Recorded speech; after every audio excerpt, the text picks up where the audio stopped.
I am incredibly honoured and humbled to have been sworn in as Australia's 31st Prime Minister. Australians have voted for change, and my government intends to implement that change in an orderly way. This morning, we had sworn in the interim ministry that you see before you here in order to enable myself and Senator Wong to visit Tokyo for the Quad Leaders meeting.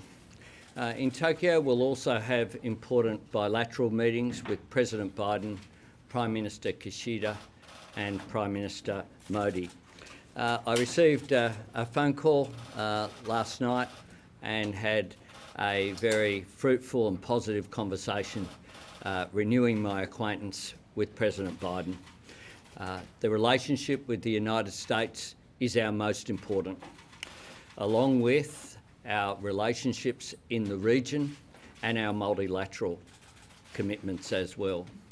So the meetings that we will have, not just with the United States, but importantly with our hosts in Japan and India, are going to be very important in a good way to send a message to the world that there's a new government in Australia, and it's a government that represents a change in terms of the way that we deal with the world on issues like climate change, but also a continuity in the way that we have respect for democracy and the way that we value our friendships and long-term alliances.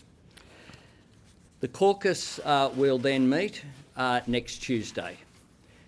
We will then have a swearing in of the full ministry next Wednesday morning, and then I'll convene the first meeting of the new ministry. We just had an informal meeting of this group. We will have a meeting of the ministry next Wednesday, along with meetings of the appropriate cabinet committees, including the NSC and the ERC. Those arrangements, I met with the Department of Prime Minister and Cabinet yesterday, and I thank them for their professionalism. It was a reminder, as a former Deputy Prime Minister and Minister, of how valued our public servants are. We won't be sacking public servants either. We'll be valuing public servants and respecting them. And the fact that we're able to have discussions and put measures in place to allow whatever the outcome of the result on Saturday for those arrangements to be put in place says a lot about how professional our public service are. We should not take it for granted. We will return on Wednesday and set about implementing our agenda that's received the endorsement of the Australian people, our National Reconstruction Fund, our Powering Australia plan to deal with the opportunities that come with acting on climate change, our full implementation of the Respect at Work report recommendations, affordable childcare, fixing the aged care crisis, strengthening Medicare. I said on Saturday that the how was just as important as the what, and indeed it is. I want to bring people together, and I want to change the way that politics is conducted in this country. We will establish a National Anti-Corruption Commission. I've asked for that work to begin already. I'll bring together an employment summit, and I thank those people in the business community and in the trade union movement for the discussions that we've had already about the way that that can be progressed. And we will, of course, be advancing the need to have constitutional recognition of First Nations people, including a voice to Parliament that is enshrined in that Constitution. I look forward to leading a government that makes Australians proud, a government that doesn't seek to divide, that doesn't seek to have wedges, but seeks to bring people together for our common interest and our common purpose. I think that's one of the messages that came through on Saturday. People do have conflict fatigue. They want to work with people, and I'll work with people, whether it's across benches or the opposition, to try to, wherever possible, get agreement. It's the way that I ran the Labor Party from the day that I became Labor leader, not opposition leader. And I do believe that we can do politics better, and I hope to do so. Happy to take just a few. We'll take just a few. James. Congratulations, first of all, on your win.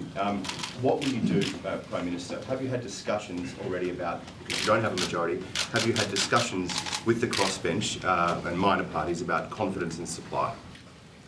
Thanks for that question. I'm hopeful that we will receive a majority of members of the House of Representatives.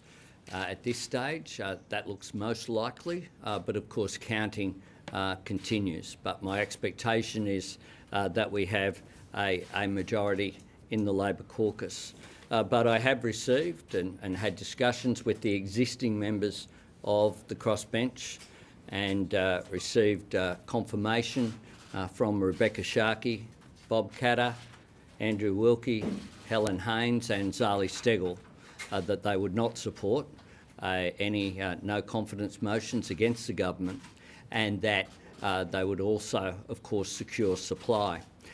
It is important that we respect the outcome of the election on Saturday, and there aren't any.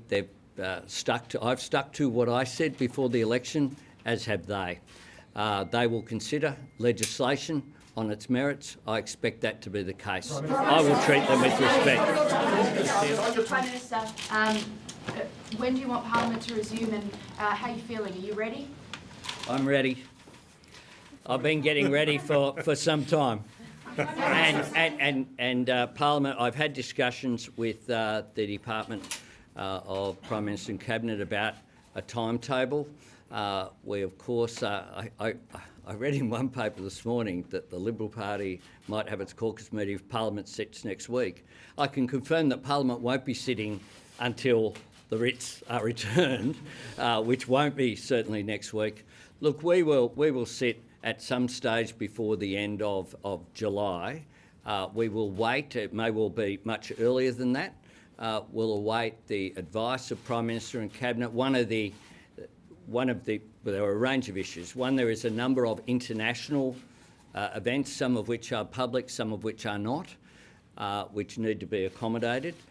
The other issue, of course, is I will try to run a family-friendly Parliament.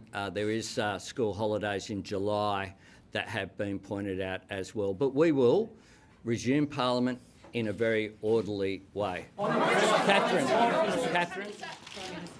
You said a minute ago... And then Kieran, I'll go to the case. You said a minute ago that the incoming Labor government isn't going to sack public servants, but you have indicated that you want new leadership at the head of PM&C, and I'm interested whether you've got a candidate in mind. Also, the Labor will, of course, have done a transition to government plan. I'm quite interested in what you're able to tell us about machinery of government changes or reallocation of portfolios, what you're thinking on both of those points. Thanks. Stephanie Foster is the acting head of the Department of Prime Minister and Cabinet as of yesterday. I will be making an announcement at an appropriate time after we go through the formal procedures which are in place for the appointment of a Secretary of the Department of Prime Minister and Cabinet. Prime Minister, one of the big issues for you in this term is of course China. But my question is to you or the Foreign Minister, or both if you would like. Now you're in office, do you see an opportunity to maybe cool things down? You've said they're more aggressive. Everyone agrees that obviously they're being more aggressive and so on. But on this crucial issue for our nation, do you see a chance to try and take a bit of the heat out of it? Well, what I have said and we maintain is that the relationship with China will remain a difficult one. I said that before the election. That has not changed. It is China that has changed, not Australia, and Australia should always stand up for our values and we will in a government that I lead.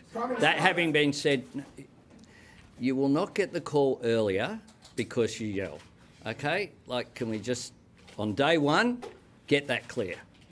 Can I make the point, though, that what we should do is put Australia's national interest first and not attempt to play politics with national security issues. I think we saw some politics played with national security issues on Saturday afternoon, and there are millions of Australians who received text messages on Saturday afternoon that demonstrate that that is the case. What I will do, as the Prime Minister and my Foreign Minister, Senator Wong, will do, is put Australia's national interests first, put Australia's values first, and now, on that note, speaking of overseas, we have a plane to catch.